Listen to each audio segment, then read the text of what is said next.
സഹോദരങ്ങളെ, വിശുദ്ധ ഖുർആനിനെ കുറിച്ചാണ് ഇവിടെ തുടർച്ചയായി സംസാരിച്ച് വരുന്നത്. വിശുദ്ധ ഖുർആനിൻ്റെ വിസ്മയം, അതൊരു നിത്യവിസ്മയം എന്ന വിഷയത്തെക്കുറിച്ചാണ് കുറച്ച് സമയം കൊണ്ട് നിങ്ങളോട് സംസാരിക്കാനുള്ളത്. ചില വ്യക്തികളെ സൂചിപ്പിച്ചുകൊണ്ട് അവരുടെ യുവത്വവും കരുത്തുമെല്ലാം സൂചിപ്പിച്ചുകൊണ്ട് നിത്യയൗവനം എന്ന് നമ്മൾ വിളിക്കാറുണ്ട്. സ്ഥിരമായി എന്നും നമ്മൾ കാണുമ്പോഴൊക്കെ ഒരേപോലെ കരുത്തും ഓജസ്സും ഉന്മേഷവും എല്ലാം പ്രകടിപ്പിച്ചുകൊണ്ട് നടക്കുന്ന ആളുകളെ നിത്യയൗവനം എന്ന് നമ്മൾ വിളിക്കാറുണ്ട്. അതുപോലെ നിത്യഹരിതം, നിത്യവസന്തം എന്നൊക്കെ മലയാളത്തിൽ പ്രയോഗമുണ്ട്. അതുപോലെയുള്ള ഒരു പദമാണ് ഈ നിത്യവിസ്മയം എന്ന് ഖുർആനിലേക്ക് ചേർത്തുകൊണ്ട് പറഞ്ഞിട്ടുള്ള ഈ ഒരു പദം. അപ്പോൾ വിശുദ്ധ ഖുർആന് അന്ന് ഇറങ്ങിയ അന്ന് മുതൽ ഇന്ന് വരെയും ഇനി അല്ലാഹു സുബ്ഹാനഹു വ തആല എത്ര കാലത്തേക്കാണോ ആ ഗ്രന്ഥത്തെ നിലനിർത്താൻ ഉദ്ദേശിക്കുന്നത് ആ കാലം വരെയും വിസ്മയം തീർത്തുകൊണ്ട് ആ ഗ്രന്ഥം മുന്നോട്ട് പോകും എന്നതാണ് ഈ വിഷയത്തിൻ്റെ പൊരുൾ. ആ വിഷയത്തിൽ നമുക്ക് ഇന്നേ വരെ നമുക്ക് എന്തൊക്കെ വിഷയങ്ങളാണോ നമ്മുടെ മുന്നിൽ പ്രത്യക്ഷപ്പെട്ടിട്ടുള്ളത്, ഇനി നാളെ എന്താണോ പ്രത്യക്ഷപ്പെടാൻ പോകുന്നത്, അല്ലാഹു സുബ്ഹാനഹു വ തആലക്ക് മാത്രം അറിയുന്ന അറിവുകളിൽ നിന്ന് നമ്മൾ മനസ്സിലാക്കിയ ഏതാനും ചില വസ്തുതകൾ ഈ ഒരു സന്ദർഭത്തിൽ വളരെ എളിയ തോതിൽ നിങ്ങളുടെ മുമ്പാകെ പറയണം എന്നാണ് ഉദ്ദേശിക്കുന്നത്. വിശുദ്ധ ഖുർആനെ സംബന്ധിച്ചിടത്തോളം അതിൻ്റെ അക്ഷരങ്ങൾ മുതൽ അതിൻ്റെ പ്രത്യേകതകൾ ആരംഭിക്കുകയാണ്. ഓരോ അക്ഷരങ്ങളും വിശുദ്ധ ഖുർആനിൽ ഉപയോഗിച്ചതിൻ്റെയും അതിൻ്റെ ക്രമങ്ങളുടെയും ഒക്കെ കണക്കെടുത്ത് പരിശോധിക്കുമ്പോൾ അങ്ങനെയൊക്കെ പരിശോധനയ്ക്ക് വിധേയമാക്കിയിട്ടുള്ള ആളുകളുണ്ട്. എത്ര അക്ഷരങ്ങൾ വരെ ഖുർആനിലുണ്ട് എന്ന് എണ്ണി തീർത്തിട്ടുള്ള വ്യക്തികളുണ്ട്, അങ്ങനെ പഠിച്ചിട്ടുള്ള ആളുകളുണ്ട്. അങ്ങനെയൊക്കെ പഠിച്ചു നോക്കുമ്പോൾ ഓരോ അക്ഷരങ്ങളെക്കുറിച്ച് പഠിച്ചാൽ പോലും അതിലെല്ലാം വിസ്മയങ്ങൾ, അത്ഭുതങ്ങൾ കുത്തി നിറച്ചിട്ടുള്ള പഠനങ്ങൾ മുഖേന കണ്ടെത്തിയിട്ടുള്ള സംഗതികൾ രേഖപ്പെടുത്തിയിട്ടുള്ള വ്യക്തിത്വങ്ങളുണ്ട്.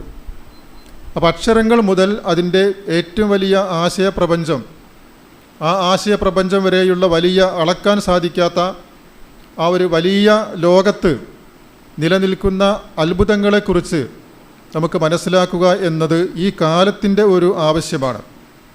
വിശുദ്ധ ഖുർആൻ ഏറ്റവും കൂടുതൽ എന്നത്തേക്കാൾ ഉപരിയായി വിമർശനങ്ങൾ നേരിട്ട് കൊണ്ടിരിക്കുന്ന ഈ ഒരു കാലത്ത്, എല്ലാ കാലത്തും വിമർശനങ്ങളുണ്ടായിരുന്നു. ആ വിമർശകർക്ക് നൽകുന്ന മറുപടികൾ ഖുർആനിൽ, നൽകേണ്ട മറുപടികൾ ഖുർആനിൽ രേഖപ്പെടുത്തിയിട്ടുണ്ട്, ഖുർആനിൽ വന്നിട്ടുണ്ടത്.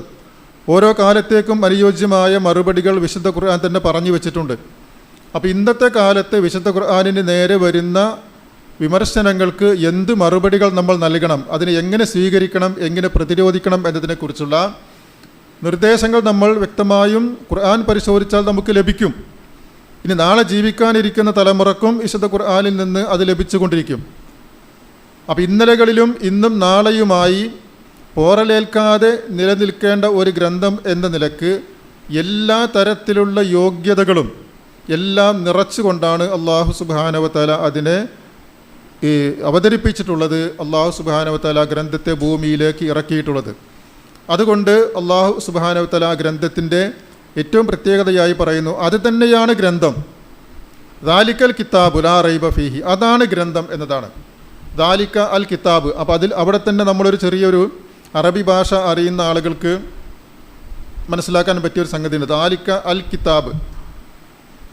ഖുൽ ഹുവല്ലാഹു അഹദ് നമ്മൾ ഓതുന്നവരാണ്. അല്ലാഹു അസ്സമദ്. ഖുൽ ഹുവല്ലാഹു അഹദ് എന്ന് പറയുന്ന അതേ രൂപത്തിൽ പറയുകയാണെങ്കിൽ അല്ലാഹു സമദുൻ എന്നാണ് പറയേണ്ടത്. അല്ലാഹു അസ്സമദാണ്. അല്ലാഹു അഹദ് എന്ന് പറഞ്ഞാൽ അല്ലാഹു ഒന്നേ ഉള്ളൂ. അത് ആർക്കും സംശയമുള്ള കാര്യമില്ല. എല്ലാ മതസ്ഥരും അംഗീകരിക്കുന്നൊരു സംഗതിയാണ് ഒരു ദൈവമേ ഉള്ളൂ എന്നത്, ഒറ്റ ദൈവം. പിന്നെ അതിൻ്റെ മറ്റ് വിഷയങ്ങളൊക്കെ വേറെ എങ്ങനെയൊക്കെ വന്നതാണ്. എല്ലാ മനുഷ്യരും ദൈവം എവിടെ, ദൈവം ആര് എന്ന് ചോദിച്ചാൽ ഒരു ദൈവത്തിലേക്കും അല്ലെങ്കിൽ മേലോട്ടോ കൈ ഉയർത്തിക്കൊണ്ട് അല്ലെങ്കിൽ ഒരു ദൈവം, എൻ്റെ ദൈവം എന്നൊക്കെ പറഞ്ഞ ആ രീതിയിൽ ഒരു ദൈവത്തെക്കുറിച്ചേ പറയുള്ളൂ. അപ്പോൾ അത് എല്ലാവരും അംഗീകരിക്കുന്ന ഒരു കാര്യമാണ്. അതുകൊണ്ട് അള്ളാഹു അഹദ് എന്ന് പറഞ്ഞു. എന്നാൽ അള്ളാഹു സമദാണ്. സമദ് എന്ന് പറഞ്ഞാൽ ആശ്രയമാണ്. ആശ്രയം നമുക്ക് പലതരത്തിലുള്ള ആശ്രയങ്ങളുണ്ട്. ഞാനിങ്ങോട്ട് വന്നത് വാഹനങ്ങളെ ആശ്രയിച്ചു കൊണ്ടാണ്. അതൊരാശ്രയമാണ്. പലതരത്തിലുള്ള ആശ്രയം, നമ്മളൊക്കെ ജീവിക്കുന്നത് പരസ്പരം ആശ്രയിച്ചു കൊണ്ടാണ്. എന്നാൽ അസ്സമദ് എന്ന് പറയാവുന്ന ഒരു സമദ് ഒന്ന് മാത്രമേ ഉള്ളൂ. അതാണ് അള്ളാഹു അസ്സമദ്. അതുകൊണ്ടാണ് അവന് ആ പദത്തോടു കൂടി ഒരു അലിഫും ലാമും ചേർത്ത് പറഞ്ഞത് എന്നാണ് പറയുന്നത്. അസ്സമദ്. യഥാർത്ഥത്തിലുള്ള ആശ്രയം അള്ളാഹു സുബ്ഹാനഹു വ തആല മാത്രമേ ഉള്ളൂ. ആശ്രയങ്ങൾ പലതും ഭൂമിയിൽ കാണും, എല്ലാവർക്കും ആശ്രയങ്ങളുണ്ട്.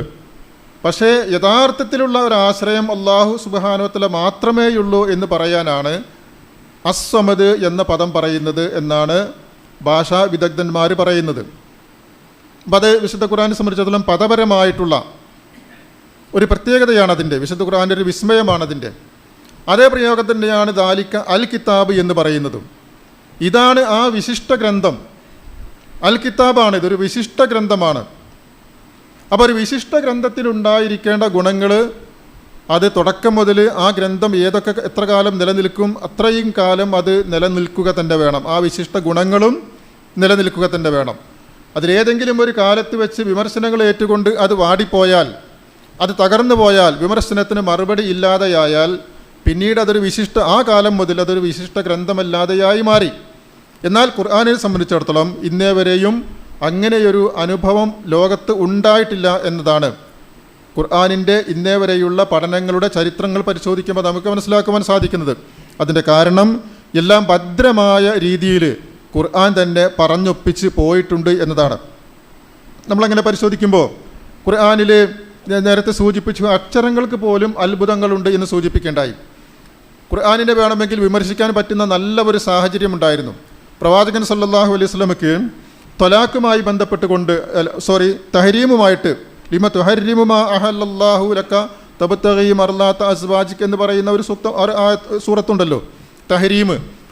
അതിൽ പറയുന്ന ഒരു വിഷയമുണ്ട്. നിങ്ങൾ പ്രവാചകനെ ഇഷ്ടപ്പെടുന്നില്ല എങ്കിൽ പ്രവാചകന് ഇഷ്ടമുള്ള സ്ത്രീകളെ ലഭിക്കാൻ അദ്ദേഹത്തിന് സാധ്യതയുണ്ട്. ആ സ്ത്രീകളുടെ പ്രത്യേകതകൾ അല്ലാഹു സുബ്ഹാനഹു വ തആല എടുത്ത് പറയാണ്.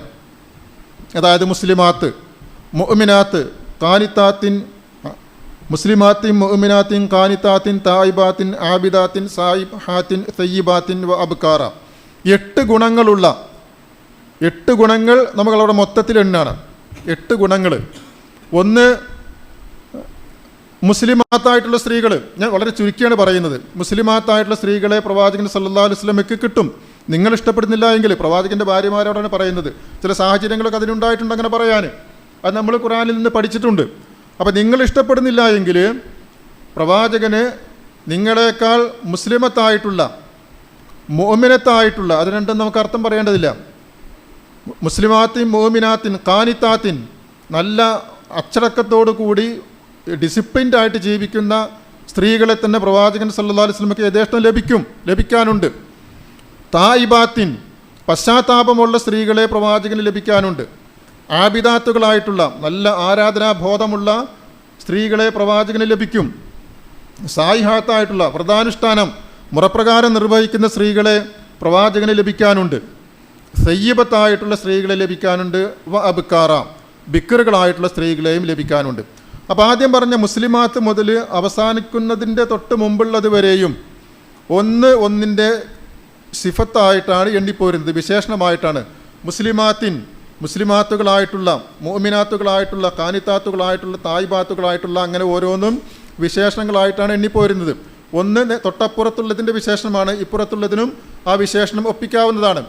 അങ്ങനെ വിശേഷിപ്പിച്ച് വന്നുകൊണ്ട് അവസാനം പറഞ്ഞു വെച്ചത് സയ്യിബാത്ത് എന്നാണ്. സയ്യിബാത്ത് എന്ന് പറഞ്ഞാൽ വിധവകളാണ്. വിധവകളായിട്ടുള്ള സ്ത്രീകളെ വേണമെങ്കിൽ പ്രവാചകന് ലഭിക്കും. പിന്നെ അബ്കാരൻ, കന്യകമാരായിട്ടുള്ള സ്ത്രീകളെയും പ്രവാചകന് ലഭിക്കും എന്നാണ് പറഞ്ഞു വരുന്നത്. അപ്പോൾ സയ്യിബാത്തും കഴിഞ്ഞിട്ട് വ അബ്കാരൻ, അതിൻ്റെ ഇടയിൽ ഒരു വാവ് അല്ലാഹു സുബ്ഹാനഹു വ തആല കൊണ്ടുവന്ന് വെച്ചിട്ടുണ്ട്. സയ്യിബാത്തിൻ വ അബ്കാറ. അതിനു മുമ്പുള്ളതിലൊന്നും ആ 6 പറയുന്നത് വരെയും അങ്ങനെ ഒരു വാവ് എന്ന ഒരു അക്ഷരത്തെ അവിടെ കൊണ്ടുവന്ന് വെച്ചിട്ടില്ല. എന്താണ് ഈ ഒരു വാവിനെ അവിടെ പ്രതിഷ്ഠിക്കേണ്ട ഒരു ഉദ്ദേശം എന്താണുള്ളത്? നമുക്കറിയാം, സയ്യിബാത്ത് എന്ന് പറഞ്ഞാൽ ഒരു സ്ത്രീ മുസ്ലിം ആകുന്നതോടുകൂടി തന്നെ മോമിനത്താകും, കാനിത്താത്താകും, ആബിദാത്താകും, എല്ലാമായി മാറും, എല്ലാ ഗുണങ്ങളും ഉണ്ടാകും. അതുപോലെ തന്നെ അത് സയ്യിബാത്തിൽപ്പെട്ട അഥവാ വിധവകളിൽപ്പെട്ട സ്ത്രീകൾക്കും ഈ പറഞ്ഞതൊക്കെ ആവാം. സയ്യിബാത്തിൻ വാബുക്കാറ. അതേ സമയത്ത് ഒരു വിധവ ഒരിക്കലും കന്യകയാവുകയില്ല, ഒരു കന്യക ഒരിക്കലും വിധവയുമാവുകയില്ല. അപ്പോൾ ആ പ്രവാചകൻ സല്ലല്ലാഹു അലൈഹി വസല്ലം അങ്ങനെ ഓതി കേൾപ്പിച്ചപ്പോൾ ആ ഒരു വാവ് അവിടെ നിന്ന് നഷ്ടപ്പെട്ടു പോയിരുന്നുവെങ്കിൽ ഖുർആൻ എന്നോ അപ്രസക്തമാണ് എന്ന് വിധി എഴുതപ്പെടുമായിരുന്നു. അവരൊറ്റ അക്ഷരം കൊണ്ട് വലിയ ഒരു സംഗതിയാണ് അവിടെ നിർവഹിക്കപ്പെട്ടത്. സയ്യിബാത്തിൻ വ അബ്കാറ.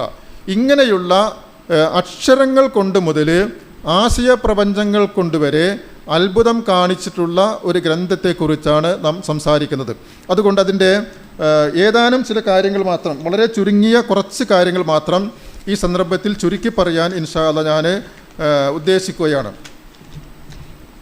നേരത്തെ സൂചിപ്പിച്ചതുപോലെ ഈ 2 വിഷയങ്ങളും, അതായത് അതിൻ്റെ പദപരമായ പ്രത്യേകതയും അക്ഷരപരമായ പ്രത്യേകതകളെയുമൊക്കെ നമ്മൾ മനസ്സിലാക്കുന്നു. അതുപോലെ സൂറത്ത് യൂസുഫിൽ ഇതുപോലെയുള്ള ഒരു പ്രയോഗമുണ്ട്. സൂറത്ത് യൂസുഫിൽ അതും ഈ ഖുർആനിൻ്റെ പദങ്ങളുമായി ബന്ധപ്പെട്ടൊരു പ്രയോഗമാണ്. ഇപ്പോൾ നമ്മൾ ഇങ്ങോട്ട് വരുമ്പോൾ വാതിൽ തുറന്നു വരുന്നു. വാതിൽ തുറന്നു വരുന്നതിനും വാതിലടക്കുന്നതിനൊക്കെ ഖുർആൻ പറയുന്നൊരു വാക്ക് അഗലക്ക എന്നാണ്. അഗലക്ക എന്നാണ് പറയുക വാതിലടക്കുന്നതിന്.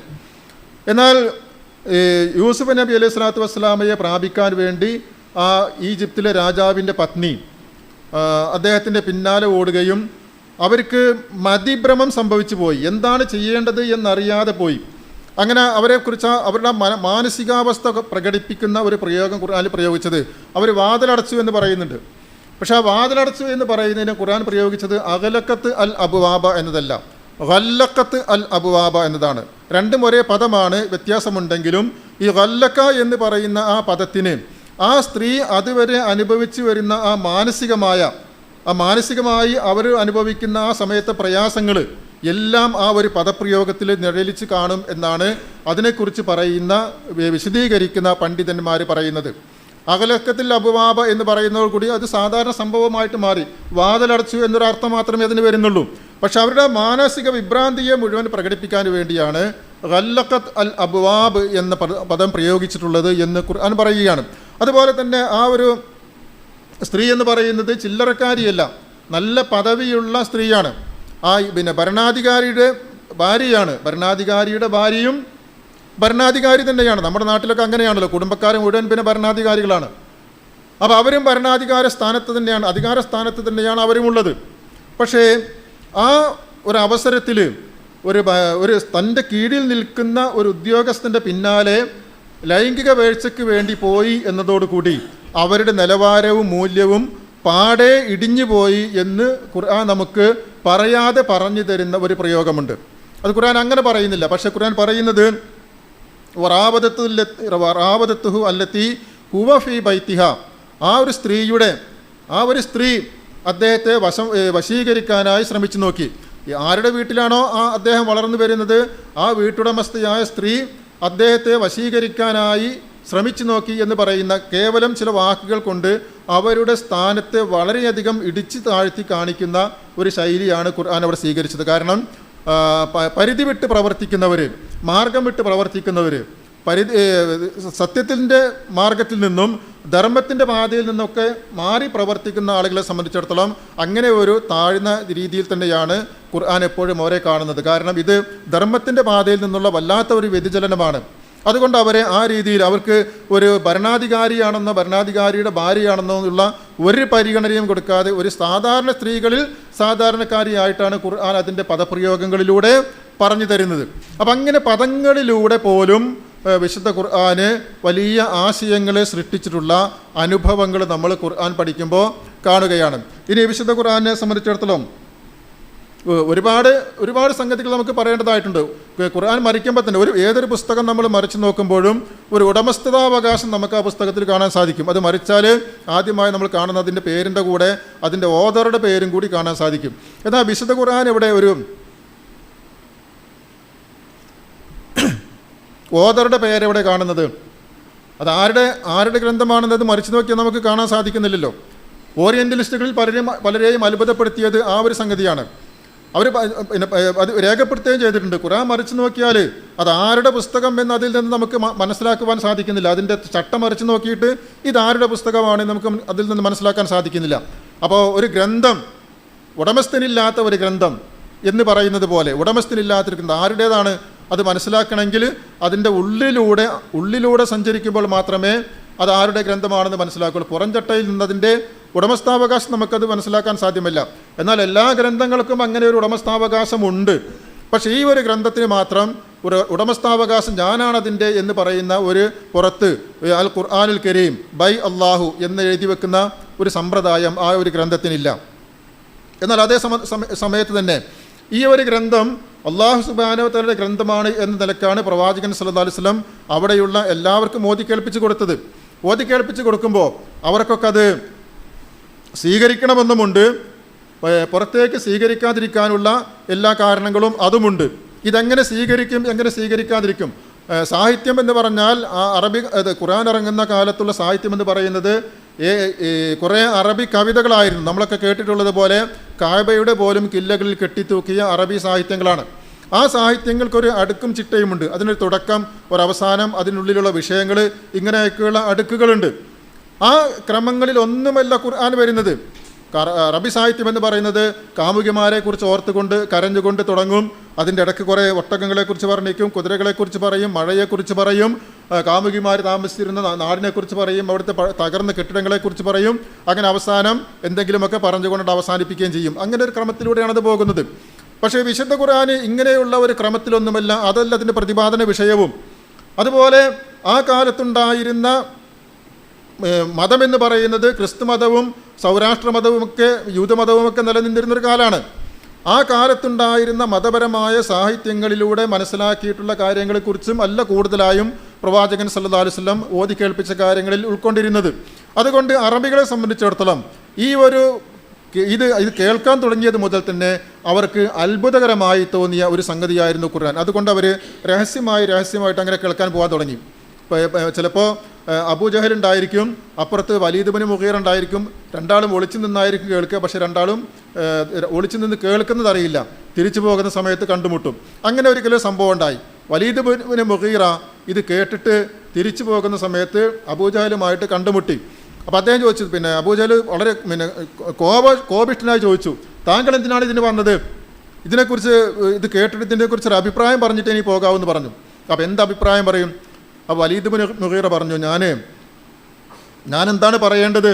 അപ്പോൾ അബൂജഹൽ പറഞ്ഞു, നിങ്ങൾ ഈ നാട്ടിലെ സമ്പന്നനാണ്, പ്രമാണിയാണ് എന്നൊക്കെ അറിയാം. സാഹിത്യത്തിലും എല്ലാ കാര്യത്തിലും ഒന്നാം സ്ഥാനത്ത് നിൽക്കുന്ന ആളാണ്, എല്ലാം അറിയാം. എങ്കിലും ശരി, നിങ്ങൾ ഈ മുഹമ്മദിൻ്റെ ഈ ഗ്രന്ഥത്തെ നിങ്ങളൊന്ന് താറടിച്ച് കാണിച്ച് പറഞ്ഞാൽ, ഒന്ന് ഇകഴ്ത്തി പറഞ്ഞാൽ, മോശമാണെന്ന് പറഞ്ഞാൽ, നിങ്ങൾക്ക് ഈ അറബികൾ മുഴുവനും ഇനിയും എത്രയാണോ നിങ്ങൾക്ക് വേണ്ടത് അത്രയും ഇവിടെ നിന്ന് സമ്പത്ത് സ്വരൂപിച്ച് തരാൻ തയ്യാറാണ്. അതുകൊണ്ട് അങ്ങനെ ഒന്ന് പറഞ്ഞുകൂടെ എന്ന് ചോദിച്ചു. അയാളിങ്ങനെ കുറേ നേരം ആലോചിച്ച് പറഞ്ഞു, ഇല്ല, ഒരിക്കലും അത് സാധ്യമല്ല. കാരണം ഞാൻ അറബികളുടെ കവിതകൾ കേട്ടിട്ടുണ്ട്. ഈ നാട്ടിൽ അറബി കവിതയെക്കുറിച്ച് എന്നേക്കാൾ നന്നായി അറിയുന്ന വേറൊരാളില്ല എന്ന് താങ്കൾക്കറിയാലോ. സമ്പന്നനും എന്നേക്കാൾ വലിയൊരു സമ്പന്നൻ ഈ നാട്ടിൽ. അപ്പോൾ അതുകൊണ്ട് എനിക്ക് സമ്പത്തും ആവശ്യമില്ല, വേറെ ഒരു കാര്യവും എനിക്ക് ആവശ്യമില്ല. പക്ഷേ ഇത് നിങ്ങളീ പറയുന്ന ഈ വിഷയത്തിലൊന്നും അത് വരുന്നില്ല. ഇത് കവിതയുമല്ല, ഇതങ്ങനെയുള്ള ഒന്നുമല്ല, ജോലിസിൻ്റെ വാക്കുകളുമല്ല, ഇതൊന്നുമല്ല. അള്ളാഹുവാണ് സത്യം. ഇതെന്താണെന്ന് എനിക്ക് മനസ്സിലാകുന്നില്ല. ഈ വാക്കുകൾക്ക് തീർച്ചയായും ഒരു മാധുര്യമുണ്ട്. ആ ഖുർആനിൻ്റെ വാക്കുകൾക്ക് ഒരു മാധുര്യമുണ്ട്. തീർച്ചയായും അത് ജയിക്കും. ഈ കെലിമത്തുകൾ ജയിക്കും. അതിനെ പരാജയപ്പെടുത്താൻ ഒരു വാക്കിനും കഴിയുകയില്ല, ഒരു കെലിമത്തുകൾക്കും കഴിയുകയില്ല എന്ന് അന്നത്തെ സാഹിത്യകാരന്മാരിൽ അഗ്രേസരനായ വലീദ് ഇബ്നു മുഗീറ അബൂജഹലിനോട് പറയണ്ടായി. അപ്പോൾ ആ ഒരു വാക്കാണ് യഅലു വലാ യുഅല. ഇത് ജയിക്കും, ഈ ഒരു കെലിമത്ത് ജയിക്കും, ഇതിനൊരു മാധുര്യമുണ്ട്, ഇത് തോൽക്കുകയില്ല എന്ന് ആ മനുഷ്യന് പറഞ്ഞൊരു വാക്ക്. അവസാനം എന്ത് പറഞ്ഞിട്ടും അബൂജഹൽ വിടുന്നില്ല എന്ന് പറഞ്ഞപ്പോൾ അബൂജഹലിന് തൃപ്തിക്ക് വേണ്ടി ഞാൻ പറഞ്ഞു, ഇത് ഒരു സിഹിറാണ്, ഇല്ലാ സിഹിറൻ യൂസർ, ഇത് ഒരു മാരണമാണ്, ഒരു മായാജാലമാണ് എന്ന് പറഞ്ഞ് തടി തപ്പുകയുണ്ടായി. എന്നാൽ ഈ വിഷയത്തെ തന്നെ വളരെ രൂക്ഷമായ രീതിയിൽ വിമർശിച്ചുകൊണ്ടാണ് പിന്നീട് ഖുർആൻ വരുന്നത്.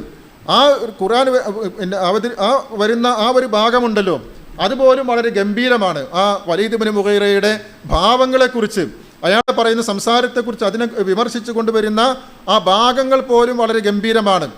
നിങ്ങൾ ആ ഭാഗം ഓതിയിട്ടുണ്ടാവും. മിൻഹാദ ഇല്ല കൗലുൽ ബസർ എന്നൊക്കെ പറഞ്ഞു വരുന്ന ആ വാക്കുകൾ നിങ്ങൾ ഓതിയിട്ടുണ്ടാവും. സയുസ്ലീഹി സക്കർ, ഒമാ അദറാക മാ സക്കർ എന്നൊക്കെ പറഞ്ഞിട്ടുള്ള അക്ഷരമൊപ്പിച്ച പ്രാസമൊപ്പിച്ച വാക്കുകൾ, അതിശക്തമായ വാക്കുകൾ. അറബി സാഹിത്യകാരന്മാരെ അതിൽ ഏറ്റവും അധികം ആകർഷിച്ച 2 പദങ്ങളുണ്ട്. ഒമാലഹു മനിത്തദ്ക്കറത്തി മുഅരിലീൻ എന്ന് പറയുന്ന വാക്കുകൾ ഈ സന്ദർഭത്തെക്കുറിച്ച് തന്നെയാണ് പറയുന്നത്. ഒമാലഹു മനിത്തദ്ക്കറത്തി മുഅരിലീൻ, എന്തുകൊണ്ട് ഈ മനുഷ്യരിൽ നിന്ന് അകന്നു പോകുന്നു? അവർക്ക് എന്ത് പറ്റി? കഅന്നഹും ഹുമുറുൻ മുസ്തൻഫിറ ഫറത്ത് മിൻ കസ്വറ, സിംഹത്തിൽ നിന്ന് ഓടിപ്പോകുന്ന കഴുതകളെപ്പോലെ അവർ ഓടിപ്പോകുന്നുവല്ലോ, ഈ ഖുർആനിൽ നിന്ന് ഓടിപ്പോകുന്നുവല്ലോ. അവർക്ക് എന്ത് സംഭവിച്ചു എന്ന് ചോദിക്കുന്നൊരു ഭാഗമുണ്ട്. ആ കഅന്നഹും ഹുമുറുൻ മുസ്തൻഫിറ ഫറത്ത് മിൻ കസ്വറ എന്ന ഭാഗമുണ്ടല്ലോ, അത് അറബി സാഹിത്യകാരന്മാരെ വല്ലാതെ ആകർഷിച്ചൊരു ഭാഗമാണ്. ആ ഒരു ഉപമ വല്ലാത്തൊരു പ്രയോഗമായിട്ട് അറബി സാഹിത്യകാരന്മാരെ അന്നും ഇന്നും ആകർഷിച്ചിട്ടുള്ള ഒരു ഭാഗമാണത്. അപ്പം അങ്ങനെയുള്ള ആ വിമർശനങ്ങളിൽ പോലും, വിമർശിക്കേണ്ടടുത്ത് പോലും വളരെ രൂക്ഷമായി വിമർശിക്കേണ്ടടുത്ത് രൂക്ഷമായും, സോഫ്റ്റായിട്ട് വിമർശിക്കേണ്ടടുത്ത് അങ്ങനെയും. അപ്പോൾ വിമർശനങ്ങളിൽ പോലും രൂക്ഷത പ്രകടിപ്പിക്കുമ്പോൾ അവിടെ പോലും അമാനുഷികതകൾ കൊണ്ടുവന്ന് നിറച്ചിട്ടുള്ള ഒരു വിശുദ്ധ ഗ്രന്ഥം എന്ന നിലക്കാണ്. അപ്പം അങ്ങനെ ഈ ഒരു ഗ്രന്ഥം ഓതി കേൾപ്പിച്ച് കൊടുത്തപ്പോൾ ഈ വലീദ് ബിൻ മുഗീറക്ക് പോലും ഇങ്ങനെയൊരു മറുപടിയാണ് പറയാനുണ്ടായത്. പക്ഷേ എന്തായാലും ശരി, ഇത് മക്കയിലുള്ള ആളുകൾക്ക് ഇത് വല്ലാത്ത ഒരു അസഹ്യമായി തീർന്നപ്പോൾ എങ്ങനെയാണ് ഇതിനെ പ്രതിരോധിക്കേണ്ടതെന്ന് അറിയുന്നില്ല. പ്രതിരോധിക്കേണ്ടത് എങ്ങനെയാണെന്ന് അറിയാത്ത രീതിയിൽ ഇത് അസഹ്യമായി ഇടയ്ക്കിടയ്ക്ക് ആളുകൾ ഓതുന്നു, അവിടെയൊക്കെ ആൾക്കൂട്ടമുണ്ടാകുന്നു, കേൾക്കുന്നു, കുറേ ആളുകൾ അങ്ങോട്ട് പോകുന്നു, കുറേ ആളുകൾ മിണ്ടാതെ നിൽക്കുന്നു, പക്ഷേ മനസ്സങ്ങോട്ട് ചായുന്നു. ഇതിങ്ങനെ പോയാൽ പ്രയാസമാകുമല്ലോ എന്നോർത്തപ്പോൾ അതിൻ്റെ പരിഹാരം കാണണമല്ലോ. അപ്പോൾ ഇവരെല്ലാവരും കൂടി പ്രവാചകൻ്റെ അടുത്തേക്ക് തന്നെ വന്നു. മുഹമ്മദ്, ഇങ്ങനെ പോയാൽ പോരാ, നീ ഇതിലൊന്ന് സോഫ്റ്റ് ആക്കണം, കാര്യങ്ങളൊക്കെ ഒന്ന് ലഘൂകരിച്ച് പറയണം, ഇങ്ങനെ പോയാൽ പോരാ. അതുകൊണ്ട് നിനക്കിതൊന്ന് മാറ്റിക്കൂടെ? ഇത് നിൻ്റെ ഗ്രന്ഥമാണെന്ന് നീ പറഞ്ഞാൽ ഞങ്ങൾ അംഗീകരിക്കാം, ഇത് അള്ളാഹുവിൻ്റെ ഗ്രന്ഥമാണെന്ന് നീ പറയാതിരുന്നാൽ മതി. അപ്പോൾ ഏറ്റവും വലിയൊരു വിഷയം അതാണ്. മുഹമ്മദ് നബി സല്ലല്ലാഹു അലൈഹി വസല്ലം അന്ന് ഇത് അള്ളാഹുവിൻ്റെ ഗ്രന്ഥമല്ല, ഇത് ഞാൻ പറഞ്ഞ പുസ്തകമാണ്, ഇത് എൻ്റെ പുസ്തകമാണെന്ന് പറഞ്ഞിരുന്നുവെങ്കിൽ അന്ന് അറബികൾക്ക് അത്ര രൂക്ഷതയുണ്ടാവില്ല, ഖുർആൻ ഇത്ര വളരില്ല, ഖുർആൻ അതോടുകൂടി ഏറെക്കുറണ്ട് അവസാനിക്കുകയും ചെയ്യും. പക്ഷേ പ്രവാചകൻ സല്ലല്ലാഹു അലൈഹി വസല്ലം പറഞ്ഞു, നിങ്ങളെന്താണ് ഈ പറയുന്നത്? ഇത് ഞാൻ മാറ്റി പറയേണ്ട കാര്യമാണോ?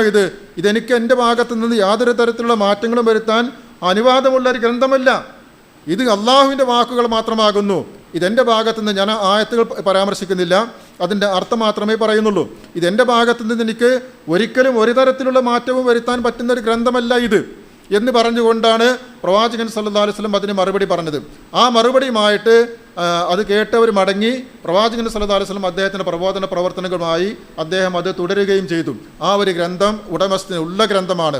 അത് പ്രവാചകനല്ല അതിൻ്റെ ഉടമസ്ഥന്, മറിച്ച് അല്ലാഹു സുബ്ഹാനഹു വ തആലയാണ് അതിൻ്റെ ഉടമസ്ഥൻ എന്ന് പ്രവാചകൻ സല്ലല്ലാഹു അലൈഹി വസല്ലം അന്ന് മക്കയിലുള്ള ആളുകളെ ബോധ്യപ്പെടുത്തി കൊടുത്തു.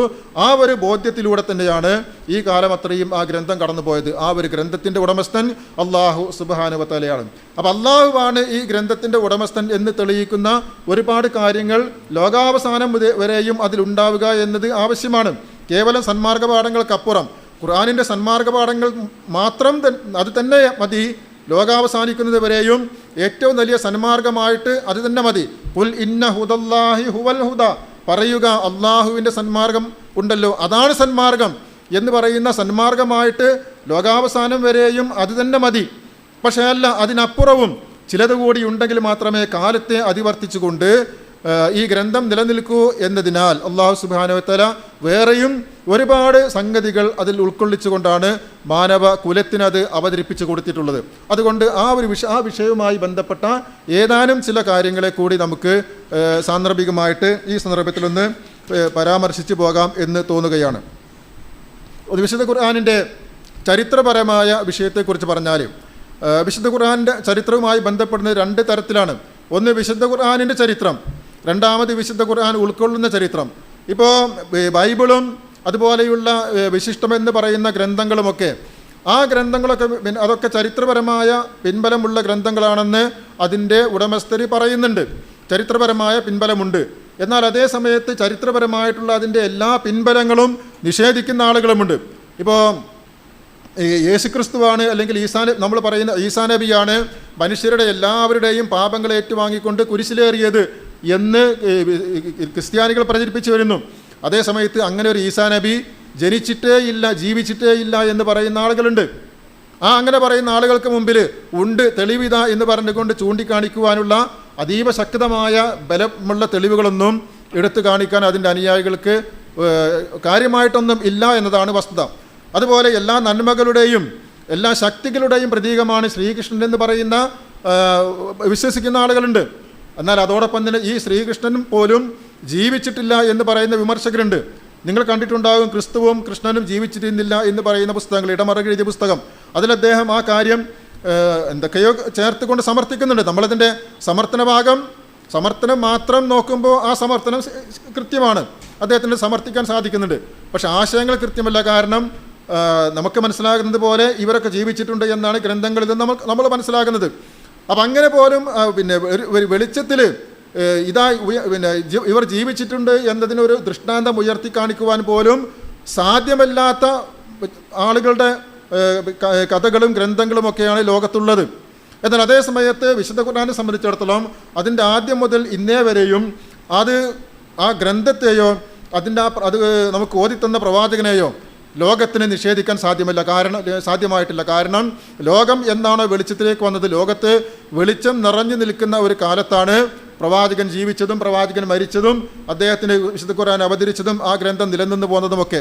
ചരിത്രത്തിൻ്റെ ഏതെങ്കിലും ഒരു ഘട്ടത്തിൽ ഇങ്ങനെ ഒരു ഗ്രന്ഥമോ ഇങ്ങനെ ഒരു പ്രവാചകനോ ഉണ്ടായിട്ടില്ല എന്ന് നിഷേധിച്ച് പറയാൻ ഒരിക്കലും ആർക്കും എവിടെയും സാധ്യമായിട്ടില്ല. അതുകൊണ്ട് അത് തന്നെയാണ് വിശുദ്ധ ഖുർആനിൻ്റെ ചരിത്രപരമായിട്ട് അതുമായി ബന്ധപ്പെടുത്തി പറയാവുന്ന ഏറ്റവും വലിയ ഒരു സവിശേഷത. നിഷേധിക്കപ്പെടാത്ത ഒരു ഗ്രന്ഥമാണ്, ലാ റൈബ ഫീഹി ആയിട്ടുള്ള ഒരു ഗ്രന്ഥമാണ്, ഒരു കാര്യത്തിലും സംശയമില്ലാത്ത ഒരു ഗ്രന്ഥം എന്ന് പറഞ്ഞില്ലേ, അതുപോലെ നിഷേധിക്കപ്പെടാൻ സാധിക്കാത്ത, ചരിത്രത്തിൻ്റെ ഒരു തലത്തിലും ഒരു ഘട്ടത്തിലും നിഷേധിക്കുവാൻ സാധ്യമായിട്ടില്ലാത്ത ഒരു ഗ്രന്ഥമാണ് വിശുദ്ധ ഖുർആൻ. അതുപോലെ തന്നെ ഖുർആനിൻ്റെ ചരിത്രപരമായ പ്രതിപാദനങ്ങളും അങ്ങനെ തന്നെയാണ്. ചരിത്രം ഒരു ഗ്രന്ഥം നിലനിൽക്കണമെങ്കിൽ അതിനു മുമ്പുള്ളതും പിന്നീട് വരാവുന്നതുമായ വിഷയങ്ങളെക്കുറിച്ചുള്ള സൂചനകൾ കൃത്യമായിട്ടുണ്ടെങ്കിൽ ആ ഗ്രന്ഥത്തിന് നിലനിൽക്കാനുള്ള സാധ്യതകളുണ്ട്. ആ വിധത്തിലുള്ള ഒരു വിഷയം വിശുദ്ധ ഖുർആൻ നമുക്ക് പരിശോധിക്കുമ്പോൾ കാണാൻ സാധിക്കും.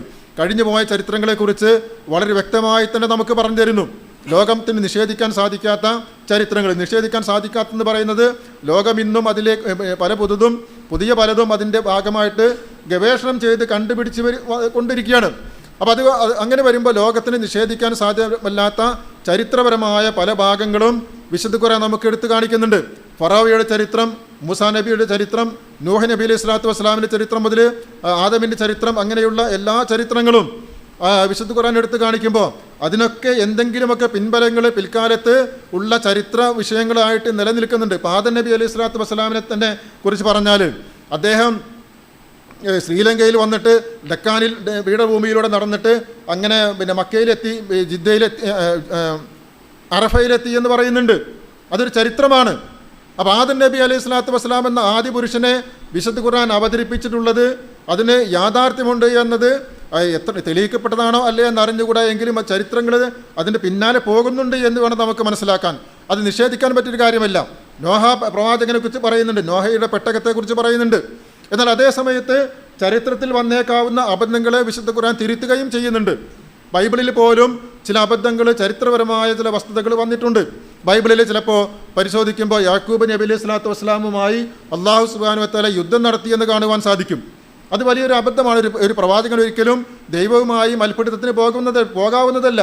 അതൊരു ബുദ്ധിപരമായി അംഗീകരിക്കുന്നൊരു കാര്യമല്ല. അതേസമയത്ത് വിശുദ്ധ ഖുർആൻ യാക്കൂബ് അലൈഹി സ്വലാത്തു വസ്സലാമിനെ അങ്ങേയറ്റം വിനയതമുള്ള ഒരു പ്രവാചകനായിട്ടാണ് അവതരിപ്പിക്കുന്നത്. ലൂത്ത് നബി അലൈഹി സ്വലാത്തു വസ്സലാമിയുടെ ചരിത്രത്തിലും ഈ ഒരു അബദ്ധം ബൈബിളിൽ കാണുന്നുണ്ട്. ലൂത്ത് നബി അലൈഹി സ്വലാത്തു വസ്സലാം ലൈംഗികതയുടെ ഏറ്റവും നല്ല സദാചാര വിഷയങ്ങളായിരുന്നു ജനങ്ങളോട് സംസാരിച്ചത്, സദാചാരപരമായിട്ടുള്ള കാര്യങ്ങൾ. എന്നാൽ ഈ ലൂത്ത് നബി അലൈഹി സ്വലാത്തു വസ്സലാമയെ തന്നെ അദ്ദേഹം തൻ്റെ 2 പെൺമക്കളുമായിട്ട് ലൈംഗിക ബന്ധം പുലർത്തി എന്നൊരു പരാമർശം ബൈബിളിൽ കാണുന്നുണ്ട്. ചില സാഹചര്യങ്ങൾക്ക് വേണ്ടി ആ മക്കൾ അവർ എങ്ങനെയാണ് നമുക്ക് ശേഷം ഈ ലോകം പിന്നെ നമ്മുടെ വംശം നിലനിന്ന് പോവുക എന്ന് പറഞ്ഞുകൊണ്ട് അവരിലെ 2 സഹോദരിമാർ ഞാനിന്ന് നമുക്ക് അപ്പനെ മദ്യം കൊടുത്ത് മയക്കാം, എന്നിട്ട് ഞാനിന്ന് അപ്പനുമായി വേഴ്ച നടത്താം, നാളെ നീ മദ്യം കൊടുത്ത് മയക്കി കിടത്തിക്കൊണ്ട് നീ വേഴ്ച നടത്തണം എന്ന് പറഞ്ഞുകൊണ്ട് പരസ്പരം അങ്ങോട്ടും ഇങ്ങോട്ടും അംഗീകരിച്ചുകൊണ്ട് ലൂത്ത് നബിയെ മദ്യം കൊടുത്ത് മയക്കി കിടത്തിയിട്ട് അവരുമായി വേഴ്ചയിൽ ഏർപ്പെട്ടു എന്ന് പറയുന്ന ഭാഗം ബൈബിളിൽ കാണുന്നുണ്ട്. അതേസമയത്ത് അങ്ങനെയുള്ള ഒരു ആശയത്തെ ഒരിക്കലും അംഗീകരിക്കുന്നില്ല എന്ന് മാത്രമല്ല, ലൈംഗിക സദാചാരത്തിൻ്റെ ഏറ്റവും വലിയ ചാരിത്രത്തിൻ്റെ ഏറ്റവും വലിയ മേന്മകളും മഹിമകളും ഒക്കെ മൂല്യങ്ങളും ലോകത്തോട് പ്രസംഗിച്ചിട്ടുള്ള ഒരു പ്രവാചകനായിട്ടാണ് പ്രവാചകൻ ലൂത്ത് അലൈഹി സ്വലാത്തു വസ്സലാമിനെ വിശുദ്ധ ഖുർആൻ നമുക്ക് പരിചയപ്പെടുത്തി തരുന്നത്. അപ്പം ഇങ്ങനെ ചരിത്രത്തെക്കുറിച്ചുള്ള പ്രതിപാദനങ്ങളിലോ പിന്നെയും ഫറോവയെക്കുറിച്ചുള്ള പ്രതിപാദനങ്ങൾ അങ്ങനെയുണ്ട്. മറ്റ് പ്രവാചകന്മാരെക്കുറിച്ചുള്ള പ്രതിപാദനങ്ങൾ സുലൈമാൻ നബി, ദാവൂദ് നബി പോലെയുള്ള പ്രവാചകന്മാരെക്കുറിച്ചുള്ള, ബിൽക്കീസ് രാജ്ഞിയെ കുറിച്ചുള്ള ഒക്കെ പ്രതിപാദനങ്ങളുണ്ട്.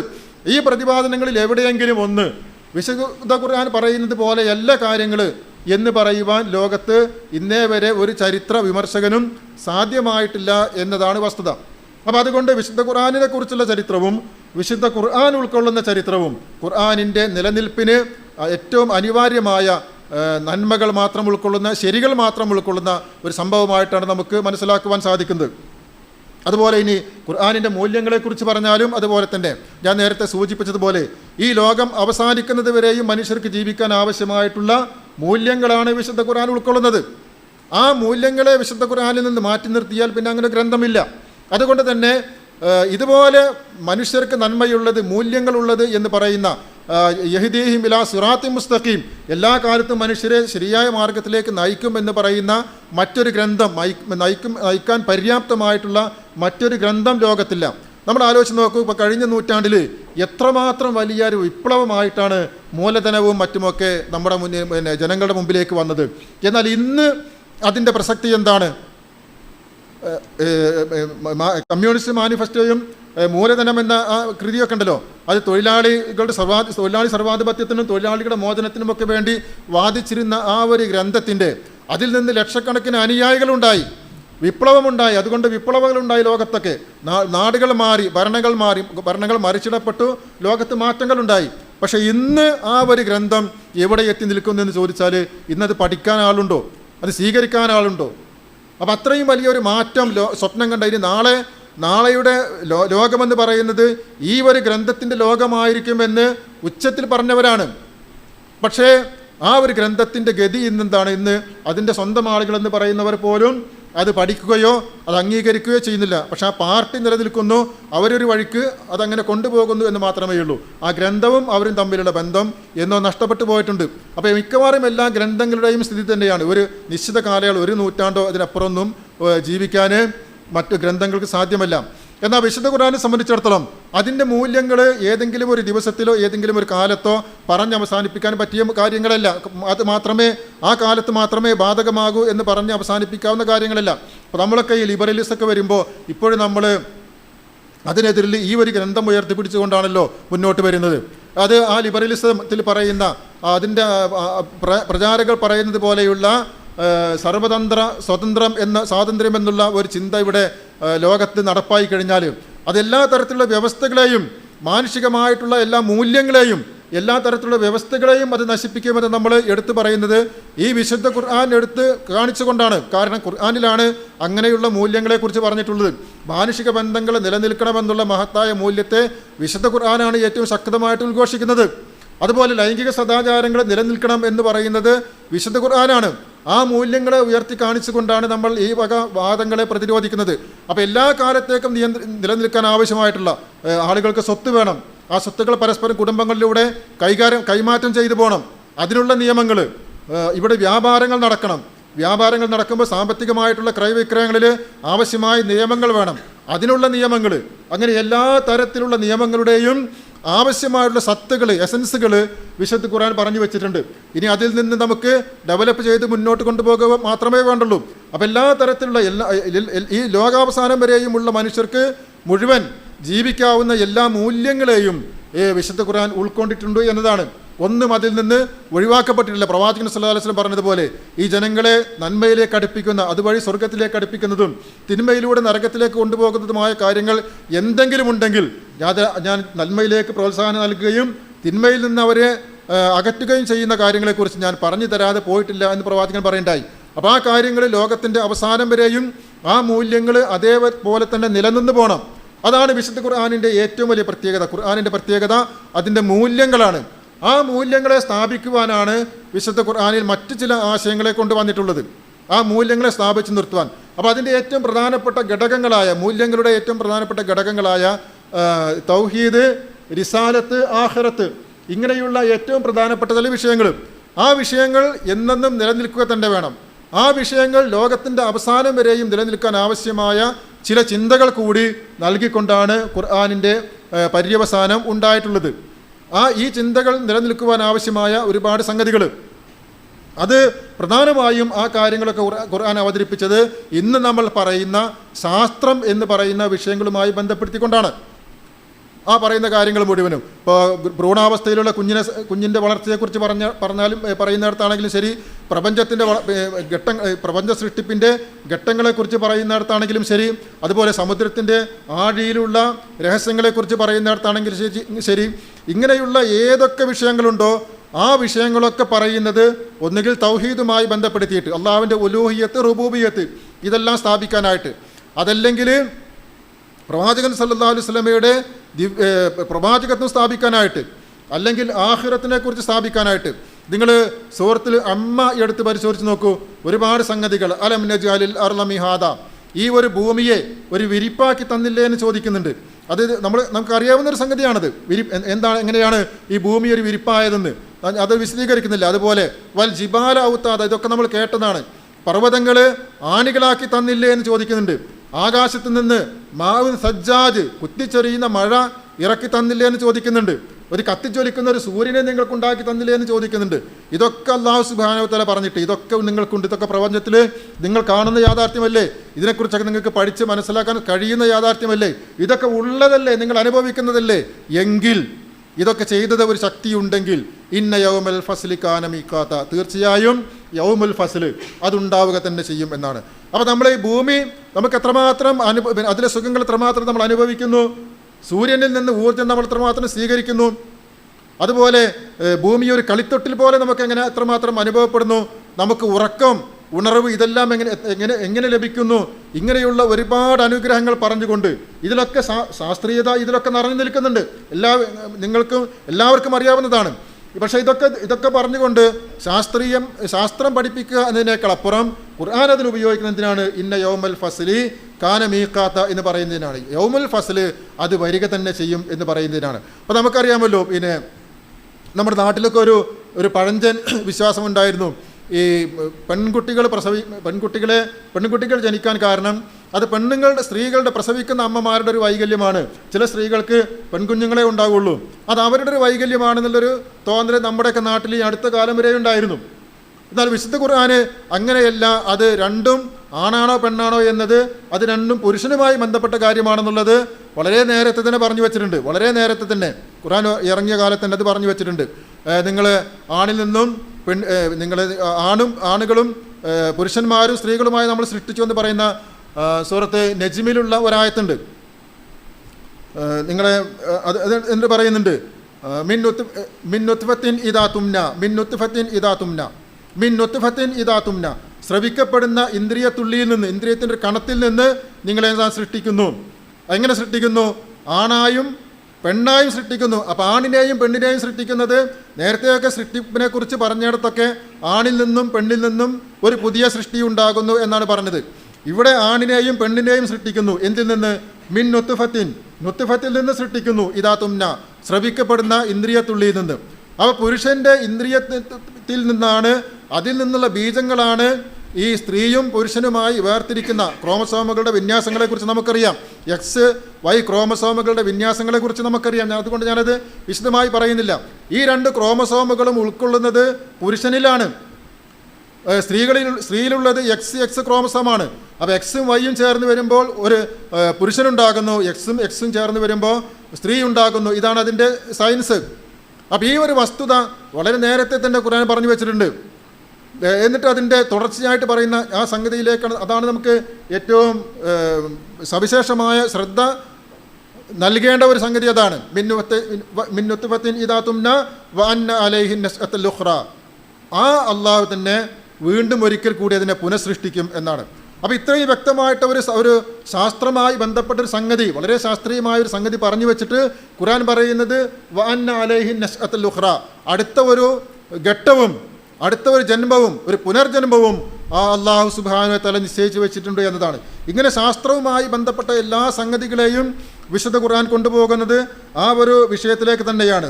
അത് പറയുകയാണെങ്കിൽ അതുമായി ബന്ധപ്പെട്ട ഒരുപാട് സംഗതികളുണ്ട്. സമുദ്രശാസ്ത്രവുമായി ബന്ധപ്പെട്ട വിഷയങ്ങളുണ്ട്.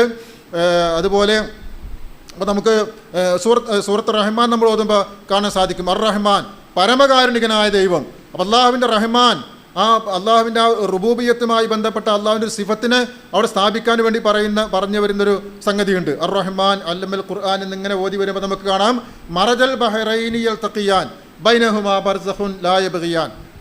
മറജൽ ബഹറൈനി യൽതഖിയാൻ, രണ്ട് സമുദ്രങ്ങളെ അവൻ ഒഴുക്കി, ആ രണ്ട് സമുദ്രങ്ങളും കൂട്ടിമുട്ടുന്നുണ്ട്.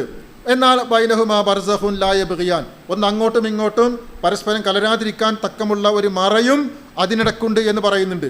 ഇത് ഇന്ന് ആധുനിക കാലത്തെ ശാസ്ത്രം അംഗീകരിച്ചിട്ടുള്ള ഒരു സംഗതിയാണ്. നമുക്ക് അറിയുന്നത് പോലെ മെഡിറ്ററേനിയൻ കടലിൽ ഇതുപോലെ രണ്ട് ജിബ്രാൾട്ടർ ഉൾക്കടലിൽ മെഡിറ്ററേനിയൻ സീയും അതുപോലെ പസഫിക്കും തമ്മിൽ കൂടിച്ചേരുന്ന ആ ഒരു ഭാഗത്ത് വെച്ചിട്ട് ഒന്ന് മെഡിറ്ററേനിയനിൽ ഇത്തിരി ഈ ഉപ്പ് രസം കൂടുതലാണ്, അതുകൊണ്ട് അതിൽ വെള്ളം താഴ്ന്നേ പോകുള്ളൂ. മറ്റേതിൽ ഉപ്പ് രസം കുറവാണ്, അതുകൊണ്ട് അതിൻ്റെ വെള്ളം മേലെ ഭാഗത്ത് കൂടി ഒഴുകുന്നത്. ഈ രണ്ടും അങ്ങോട്ടും ഇങ്ങോട്ടും ചേർന്ന് ജിബ്രാൾട്ടറിലൂടെ ആയിരക്കണക്കിന് മീറ്റർ ആഴങ്ങളിലും പിന്നെ പരപ്പിലുമായിട്ട് ഒഴുകിയിട്ടും ഇത് രണ്ടും പരസ്പരം കൂടിച്ചേരുന്നില്ല എന്നാണ് പറയുന്നത്. രണ്ടും കൂടിച്ചേരുന്നില്ല, രണ്ടും അതതിൻ്റെ സ്വഭാവം നിലനിർത്തിക്കൊണ്ട് ഉപ്പിൻ്റെ ഉപ്പ് കൂടുതലാണ്, ഒന്നിൽ ഉപ്പ് കുറവാണ്. എന്നിട്ട് ആയിരക്കണക്കിന് കിലോമീറ്റർ സഞ്ചരിച്ചാലും ഇതേ ലവണ സ്വഭാവത്തിൻ്റെ ഇതേ അളവ് നിലനിർത്തിക്കൊണ്ട് തന്നെ മുന്നോട്ട് പോകുന്നു എന്നാണ് പറയുന്നത്, കൂടിച്ചേരാതെ. അതുപോലെ നമ്മുടെ അഴിമുഖങ്ങളിൽ ഒരു ഭാഗത്ത് സമുദ്രജലം, ഇപ്പുറത്ത് ശുദ്ധജലം, വളരെ ചെറിയൊരു ഭാഗം മാത്രമേ കൂടിക്കലരുന്നുള്ളൂ, വളരെ ചെറിയൊരു ഭാഗം. അത് എന്നാൽ കൂടിക്കലരുകയാണെങ്കിലോ പുഴ ഉണ്ടാവില്ല, കൂടിക്കലരുകയാണെങ്കിൽ അത് പുഴ ഉണ്ടാവില്ല, കാരണം അത് ഉപ്പുരസമായിട്ട് പുഴ നശിച്ചു പോയിട്ടുണ്ടാകും. അപ്പം ഇങ്ങനെ ആ അതുപോലും കൃത്യമായി ഖുർആൻ പറയുന്നിടത്ത് പോലും ആ ഒരു സംഗതി സ്ഥാപിച്ചിട്ടുണ്ട്. ആ ഒരു സംഗതി സ്ഥാപിച്ചത് എന്തിനാണ്? അർ റഹ്മാൻ എന്ന റഹ്മാനിനെ പരിചയപ്പെടുത്താനാണ്, അള്ളാഹുവിനെ സ്ഥാപിക്കാനാണ്, അള്ളാഹുവിൻ്റെ ഗുണങ്ങളെ സ്ഥാപിക്കാനാണ്. ഇങ്ങനെ ഒട്ടനവധി ശാസ്ത്രീയമായ വിഷയങ്ങൾ ഖുർആനിലുണ്ട്. ആകാശഭൂമികളുടെ സൃഷ്ടിപ്പുമായി ബന്ധപ്പെട്ട് പറഞ്ഞതും അത്ഭുതകരമായ സംഗതിയാണ്. ആകാശഭൂമികളുടെ സൃഷ്ടിപ്പ് നടന്ന കാലത്ത് തുടക്കത്തിൽ അത് വാഹിയ ദുഹാൻ എന്ന് പറയുന്നുണ്ട്, അത് പുക മാത്രമായിരുന്നു എന്ന് പറയുന്നുണ്ട്. അത് ശാസ്ത്രം ഇന്ന് അംഗീകരിച്ചിട്ടുള്ളൊരു സംഗതിയാണ്. മനുഷ്യൻ്റെ സൃഷ്ടിപ്പുമായി ബന്ധപ്പെട്ടിട്ട് ഈ 19-ാം നൂറ്റാണ്ടിൻ്റെ മധ്യം വരെയും മനുഷ്യ ശരീരത്തിൽ എല്ലും മാംസവും ഒരേ സമയത്താണ് വളരുന്നത് എന്ന് പറഞ്ഞിരുന്നു. മനുഷ്യ ശരീരത്തിൽ തുടക്കത്തിൽ തന്നെ എല്ലും അതുപോലെ അതിൻ്റെ കൂടെ മാംസവും വളർന്നു വരുന്നു എന്ന് പറഞ്ഞിരുന്നു. എന്നാൽ വിശുദ്ധ ഖുർആൻ നേരത്തെ തന്നെ പറഞ്ഞു വെച്ചു, നുത്ഫത്താവുന്നു, മുലകത്താവുന്നു, അലക്കത്താവുന്നു, പിന്നെ അതിൽ നിന്ന് എല്ലുണ്ടാകുന്നു, അത് മാംസപിണ്ഡമാകുന്നു, അതിൽ നിന്ന് എല്ലുണ്ടാകുന്നു, അസ്ഥിയുണ്ടാകുന്നു, ആ അസ്ഥിയെ മാംസം കൊണ്ട് പൊതിയുന്നു എന്ന് പറഞ്ഞുള്ള ആ ഒരു ഘട്ടം കൃത്യമായി ഖുർആൻ പറഞ്ഞു വെച്ചിട്ടുണ്ട്. പക്ഷെ ആ പറഞ്ഞു കൊണ്ടുപോയതും പരലോകമുണ്ട് എന്ന് തെളിയിക്കുവാനാണ്, അള്ളാഹുവിൻ്റെ റുബൂബിയ്യത്ത് തെളിയിക്കുവാനാണ്. ഇങ്ങനെ അള്ളാഹുവിനെക്കുറിച്ച് തെളിയിക്കുവാൻ, പരലോകത്തെക്കുറിച്ച് പറയുവാൻ, ആഖിറത്തിനെക്കുറിച്ച് പറയുവാൻ, പ്രവാചകൻ സല്ലല്ലാഹു അലൈഹി വസല്ലമയുടെ പ്രവാചകത്തെക്കുറിച്ച് പറയുവാനാണ് വിശുദ്ധ ഖുർആനിലെ ഈ ശാസ്ത്രീയമായ സംഗതികൾ ഒട്ടേറെ പരാമർശിച്ചു പോയിട്ടുള്ളത്. അപ്പോൾ ഇതൊക്കെ ലോകത്ത് നിലനിൽക്കേണ്ടത് ഇന്ന് വിമർശനങ്ങളേറ്റ് വരുന്ന, നേരത്തെ സൂചിപ്പിച്ചൊരു വിഷയത്തിൽ ഇപ്പോൾ ഖുർആനിൽ എല്ല് ഉണ്ടാകുന്നതിനെക്കുറിച്ച് പറഞ്ഞെടുത്ത് ഒരിക്കൽ ശാസ്ത്രജ്ഞന്മാർ അത് ഖുർആനെ വിമർശിച്ചിട്ടുണ്ട്. ഖുർആൻ പറയുന്നത് ശരിയല്ല, ആദ്യമായിട്ട് എല്ലും മാംസവും ഒന്നിച്ചാണ് ഉണ്ടാകുന്നത് എന്ന് പറഞ്ഞുകൊണ്ട് ഖുർആനിൻ്റെ നേരെ വിമർശനം ഉന്നയിച്ചിട്ടുണ്ട്. എന്നാൽ ആ വിമർശനം ഉന്നയിച്ചവർക്ക് പിന്നീട് അത് പിൻവലിക്കേണ്ടി വരികയും ഖുർആനാണ് ശരിയെന്ന് അംഗീകരിക്കേണ്ടി വരികയും ചെയ്തിട്ടുണ്ട്. അപ്പോൾ എന്തുകൊണ്ടാണ് ലോകത്തിങ്ങനെ സംഭവിച്ചത്? ഇപ്പോൾ റമദാൻ 1-നും ഒരു വലിയ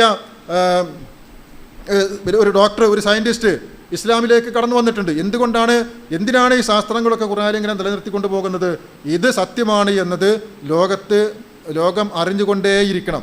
അതിനാവശ്യമായ രീതിയിൽ ഇത് മനസ്സിലാക്കിയ ആളുകൾ ഇസ്ലാമിലേക്ക് കടന്നു വന്നുകൊണ്ടേയിരിക്കണം. അപ്പോൾ ലോകം അത് ശ്രദ്ധിച്ചു കൊണ്ടേയിരിക്കും. അങ്ങനെ വരുമ്പോൾ അല്ലാഹു സുബ്ഹാനഹു വ തആല പറഞ്ഞതുപോലെ ഇന്നാ നഹ്നു നസ്സൽനാ ദിക്റ വ ഇന്നാ ലഹു ലഹാഫിദൂൻ, ഈ ദിക്ർ നാം ആണ് ഇറക്കിയത്, അതുകൊണ്ട് നാം അതിനെ സൂക്ഷിച്ച് നിലനിർത്തുകയും തന്നെ ചെയ്യും. നാം അതിനെ ഹിഫ്ള്, അതിൻ്റെ സുരക്ഷിതത്വം നാം ഏറ്റെടുക്കുന്നു, നാം അതിനെ നിലനിർത്തും. ആ നിലനിർത്തുവാൻ വേണ്ടിയാണ് ഒരക്ഷരം മുതൽ അതിൻ്റെ ആശയ പ്രപഞ്ചം വരെ ഇതുപോലെയുള്ള അത്ഭുതങ്ങൾ കുത്തിനിറച്ചുകൊണ്ട് ആ ഗ്രന്ഥം അവതരിച്ചിരിക്കുന്നത്. അതുകൊണ്ട് നമ്മളെ സംബന്ധിച്ചിടത്തോളം ഇത് എന്താണ് എന്നത്, ഇതിൻ്റെ ഓരോ അണുവിലും ഓരോ ഘടകങ്ങളും ഓരോന്നും പഠിച്ച് അതിലൂടെ പോവുക എന്നത് നമ്മളെ സംബന്ധിച്ചിടത്തോളം ഈ കാലത്തിൻ്റെ ഒരാവശ്യമായിട്ട് മാറുകയാണ്.